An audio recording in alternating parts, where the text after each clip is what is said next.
Hi everyone. In this video, we're going to be taking a look at how students or learners can use AI. Now, in the last module, and in that module, we looked at a video where ideas on how educators can use AI. And in this video, we're going to turn our attention to how students can use AI. Now, this may be if they are young learners in the classroom altogether as a group. It doesn't have to be on their own on a computer, or it may be using a large language model. It may be using a specialized AI tool for, say, research or something along those lines.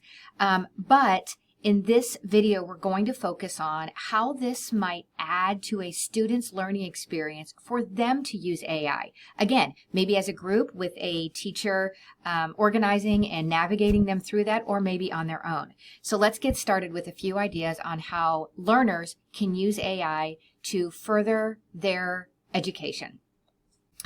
Okay, on this slide, we are looking at 8 ideas on how students might be able to use AI.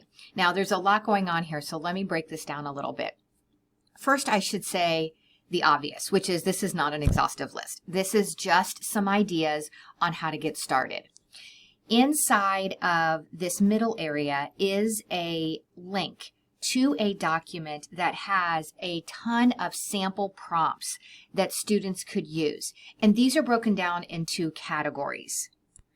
These categories are things like research, study tools, time management and organization, creative thinking, and so on.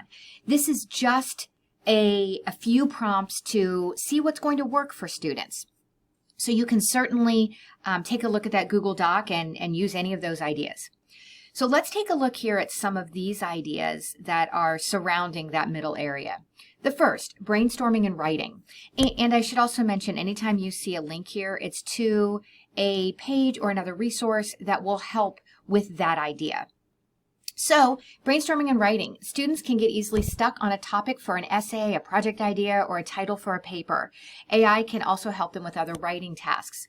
This is one example of a chat conversation with a student. This is a sophomore level student trying to come up with a title for a paper, and this was allowed by their teacher. And you can kind of see the iterative prompting back and forth between the student and, in this case, ChatGPT, to try to come up with an idea. This link will take you to a resource that talks about all sorts of ideas on how AI can be used with the writing process. So take a look at that if that's of interest to you. The next idea, AI is great at helping students to study for an upcoming test or quiz them on class content. It's also great about breaking down content to better understand things. So I have here, explain it to me like I'm 6. This is just almost a silly example of a complicated topic that you can tell the LLM, explain to me string theory like I'm 6. And again, it sounds a little bit silly, but it really does help to break things down into a more manageable chunk of ideas that you can understand. I had a colleague in the nursing area tell me that she has her students do this. If they don't understand a concept, explain it to me like, I think she said preschool or maybe kindergarten, but that sentence really does help a lot.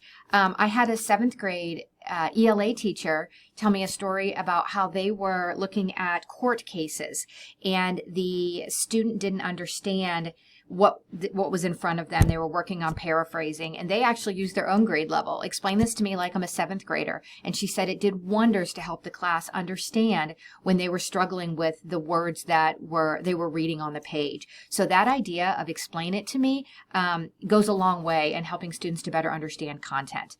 It's also great about, I have an upcoming test, quiz me on this content. And I should have said too, all of these ideas could be done with a large language model, but there are also specialized tools that will do some of these things, and I'll get to that on the next slide. With the right prompt, AI can help students practice conversation skills or prepare for an important upcoming meeting, interview, or discussion.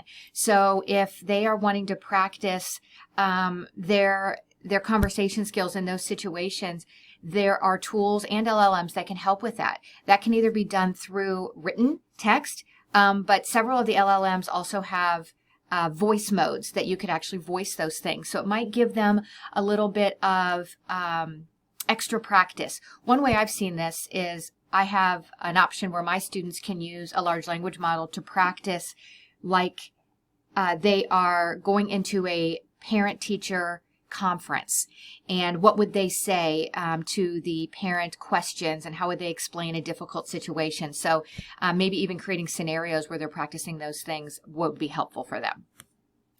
There are a lot of great AI tools and prompts that can take on the role of a famous person like Shakespeare or a fictional character in a book, but it also does a good job of pretending like it's animals or objects or things like that. This prompt right here, this link rather, will take you to a page where it actually goes through a couple of those exercises and shows you what it can do. Obviously, examples like pretend you're a butterfly or pretend you're a volcano would be much more effective for younger students. And that may be an example where a teacher may do that as a whole class, where they would say, you guys, as a class, let's pretend that ChatGPT is a volcano and let's ask it some questions. What would we want to know about it? Whereas things like Shakespeare or a historical figure like a former president may be most helpful for older students.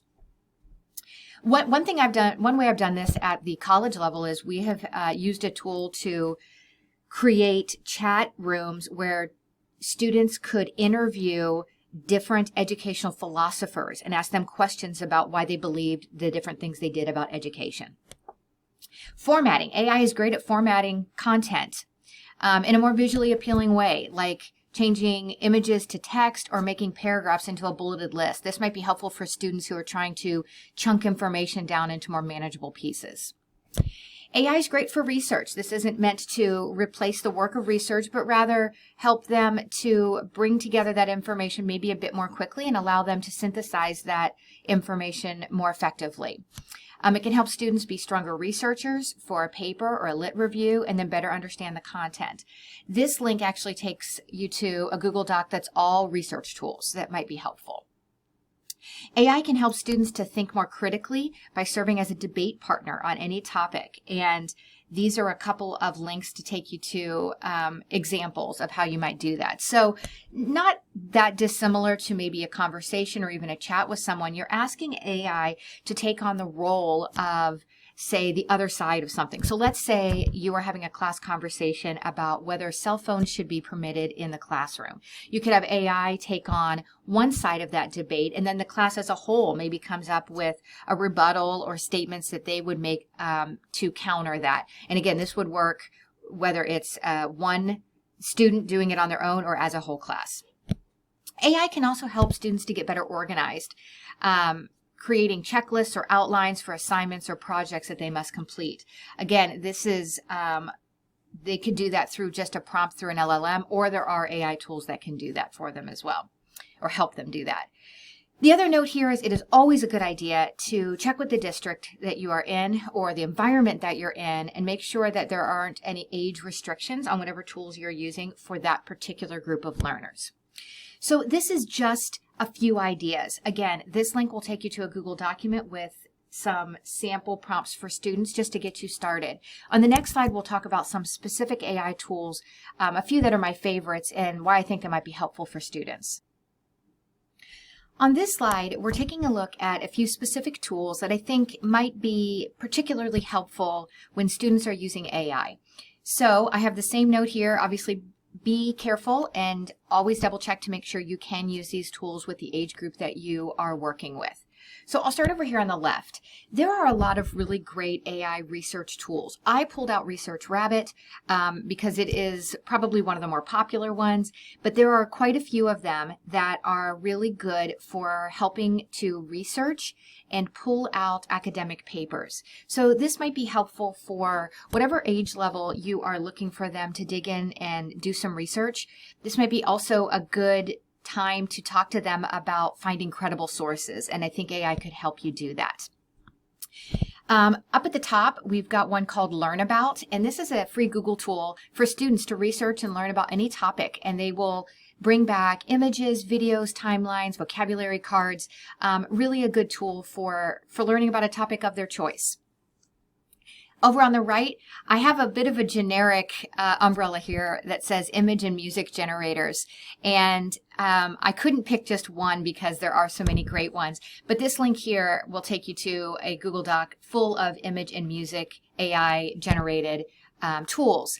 And this might be a really great time for students to be creative and come up with their own images or music for projects that they're working on in the classroom. It's always nice for them to be able to put their own spin on it, and these image and music generators have come a long way, and they're worth checking out. In the lower right corner, we've got Goblin tools, and I should mention that each of these links take you to the resource itself so you can learn more about it. If you haven't heard of Goblin Tools, it's a really good one that helps students to create to-do lists for tasks or projects or assignments that might be a bit overwhelming for them. And it has a really cool feature that helps them to break down that task into manageable steps. It also has a time estimator to give them ideas as to how long it might take them to complete that task. It also has several other little mini tools inside of that. One will allow a student to put in text that they have written, maybe an email or something else, a communication in some way that they want to see what does the tone of this feel like. So it can give them a good idea as to how they're coming across in their writing. This is a really good tool for helping students to be organized and to give them a space to double check how they're coming across. Magic Student. We talked about Magic School in the past, but I wanted to mention this because it has a component of its tool where rooms can be set up to help the student to receive tutoring or feedback or brainstorm ideas. It's worth checking out. If you're familiar with Magic School, take a look at Magic Student and see how you can set up rooms that students can specifically enter and get the help or the tutoring or the feedback that they need. Notebook LM. This is probably one of my very favorites right now. It is a really great tool that allows students to upload files of any kind. Maybe it's a research article they found, or maybe it's actually course content, a PowerPoint or a YouTube video, or even a syllabus. And they can ask questions to a chatbot that will only access the resources you have uploaded. So it's not accessing its entire database of information like a ChatGPT would. It is only looking at and pulling from the resources you upload to it. It also produces an audio podcast summary of the content. It'll create a study guide, an FAQ from that information. A really great tool for students to use to better understand the content that they are looking at, whether it's for a class or a research project or whatever. One note on Notebook LM, it is 18 and up, so you want to be careful that the students are appropriately able to use that. This link right here in the middle, I'll pull up this document in a second. It is a bigger Google document that includes all the research or resources rather that I've talked about here. So let me pull up that document and just show you what this link does. Okay, so this is the Google document if you clicked on that middle link there, and it just takes us through a few tools that I think might be best suited for students. And we've kind of got the gamut here. We've got non-LLM tools. You'll see Goblin tools on here. It's worth noting that if you're interested in a tutorial, several of these resources have a tutorial over here on the right you can click on to learn more. Learnabout's on here that I mentioned, as well as a few others. Here is a category on research, some tools that might be helpful for students in research, several large language models if you wanted to use specific prompts for students to use the large language models to get information out of. Here are some image and music generation tools as well that we talked about, and just a couple of links for finding additional tools. So this is just one kind of big spot where you can look at tools that might be helpful for students. And again, I want to stress that you should take a look at what the age requirements for each of these tools are and make sure you're vetting these on your own and that you are comfortable that they fit into your learning process and that they are a help to that and that they are a good support for what you're doing in the classroom. So to wrap us up, I hope that this video served as a good resource for brainstorming a few ideas on how you might be able to use AI with your learners or students in your learning environment. Maybe it's about helping them to sort through information and better understand it. Maybe it's about using their critical thinking skills in a debate, and so many other ideas. So I hope these resources and these links are also a help to you as an educator.